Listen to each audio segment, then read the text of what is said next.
रामायण में जब रामचंद्र जी रावण का वध करने के पश्चात विभीषण को लंका नरेश के रूप में घोषित किए, विभीषण प्रार्थना करने लगे, प्रभु आप यहाँ से चले जाएं तो उसके पश्चात आपके दर्शन कैसे होंगे।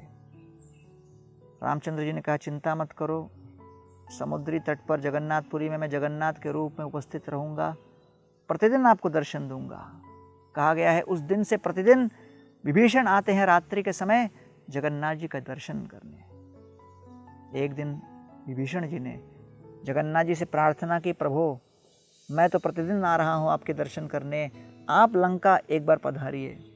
जगन्नाथ जी स्वीकार किए और चलते चलते उन्होंने अपने भक्त बलराम दास को अपने साथ में ले लिया और अपने हाथ में एक स्वर्णिम घड़ा लिया जिसमें जल था, और उसको लेकर जब वो लंका पहुँचे, विभीषण ने बड़े प्रेम पूर्वक उनका स्वागत किया और सुंदर मोगरा के हार से उनको स्वागत करते हुए मोतियों की माला भी पहनाई और हर प्रकार से उनका सत्कार किया।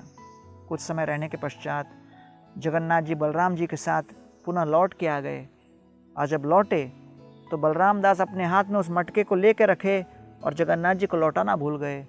प्रातःकालीन सभी पुजारी ढूंढने लगे कि वो सोने का मटका कहाँ है।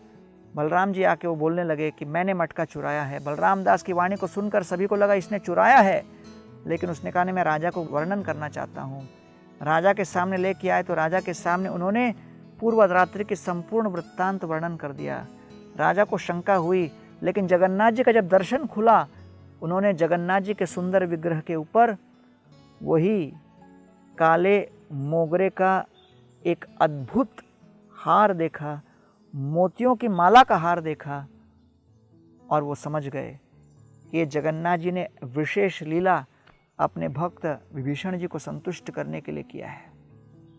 और इसलिए रामायण में वर्णन आता है कि जब विभीषण रामचंद्र जी के समक्ष शरणागत होने के लिए आए तो शरणागत वत्सल प्रभु रामचंद्र के समक्ष उन्होंने ये शब्द कहे, सर्वलोक शरण्याय राघवाय महात्मने निवेदयत मां क्षिप्रम विभीषणम उपस्थितम।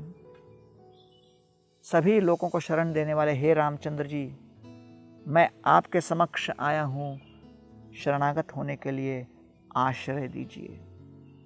हम भी भगवान के चरण कमलों का आश्रय लें और जीवन को सफल बनाएं।